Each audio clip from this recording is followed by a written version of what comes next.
Wala pang pinal na desisyon si Pangulong Ferdinand R. Marcos Jr. kaugnay sa imbitasyon ni US President Donald Trump na sumali sa tinatawag na Board of Peace Initiative ayon yan sa Malacanang.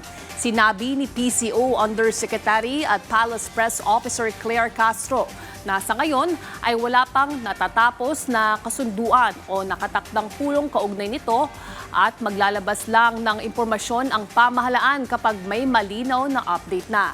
Dagdag pa niya, ipinauubaya muna sa Department of Foreign Affairs ang pagpapaliwanag sa posibleng mensahe at implikasyon ng naturang imbitasyon sa international community, lalo na sa Asia-Pacific region, kabilang ang mga usaping may kinalaman sa seguridad at sa West Philippine Sea.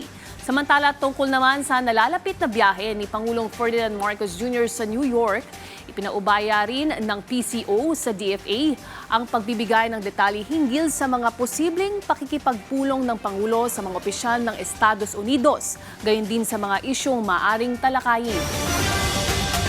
Sa ngayon po ay wala pa pong napafinalize na anumang tungkol sa meeting.